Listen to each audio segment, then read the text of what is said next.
Hi, it's Paul Bullock from Concept Vehicle Leasing here.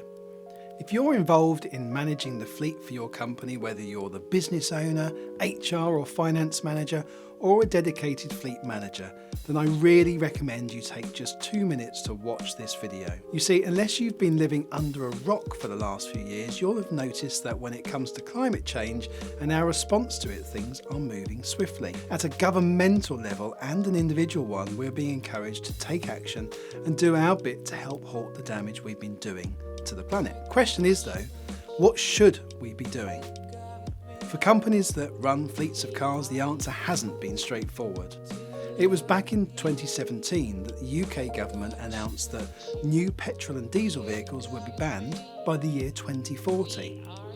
When it was announced, I remember a collective feeling of disbelief, the view that we simply didn't have what it took to change things that quickly, and with several governments between now and then, most thought the goalposts would be moved. They were, but not in the direction that anyone expected. In February of this year, Boris Johnson announced that the ban on petrol and diesel vehicles would be brought forward to 2035, and unlike the previous official statements, would all include a hybrid variant. Now, I don't know about you, but 2040 seemed like a long way off. But now here in 2020, 2035 really doesn't seem like that far away. And the truth is that significant change is likely to happen before then. The environmental organisation Friends of the Earth are pushing hard for the target to be moved again to 2030, and with the climate crisis well and truly in the public consciousness, it seems likely that things will start to get moving quickly towards the proposed solution, which means that we'll all have no choice but to do our bit, and that's one of the reasons I put together this video. If you're in charge of the company cars that your employees drive, then the chances are you're a little confused about which direction you should go. And my suggestion is that in light of the climate crisis, it could be the time to consider electric vehicles. Now, just to be clear, electric vehicles are not right for every employee in every position, but for many, they're the perfect option. And new legislation introduced from April this year makes them a complete no-brainer.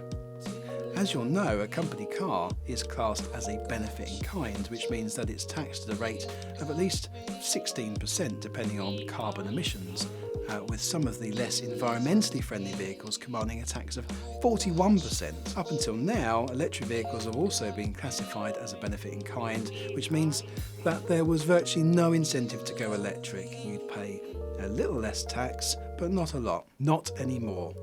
From April 2020, there'll be zero benefit in kind tax payable on pure electric vehicles with zero emissions for the next year, which means that now is the perfect time to take action. From your perspective, you can do your bit to reduce your company's carbon footprint as well as save on the fuel that you're currently contributing to with the petrol and diesel models in your fleet. And from your employees' perspective, their benefit in kind tax is completely wiped out for the next year. It's a benefit without the drawback of being something that they have to pay tax on.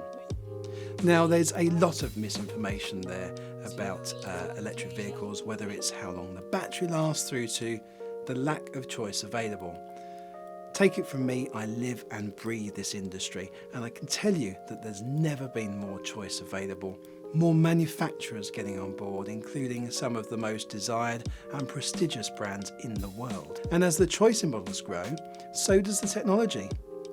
Unless you're doing a lot of miles in one go, an electric car won't really inhibit you at all. And with the government's decision to move the target 5 years closer, you can expect swift investment in charging points in public places. Oh, and with rapid charging, even when you do need to top up, it won't take you much time. The electric version of the Volkswagen Golf goes from 0% to 80% in just 45 minutes. And in the past, electric vehicles tended to be pricier too, but not anymore. Both the BMW X1 and i3 are comparable in terms of lease rentals, as are the Jaguar I-Pace and E-Pace, while we can source Teslas far more affordably than you might think.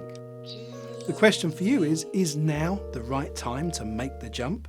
if you've got plenty of employees who don't need to drive 200 miles plus in one go, who'd welcome their benefit in kind tax being wiped out completely for the next year, then this new legislation really does make it a no-brainer. And of course, at Concept Vehicle Leasing, we'd love to help you choose the right electric vehicles for you. So be sure to get in touch with us today and we can start working on the right cars for you and your company.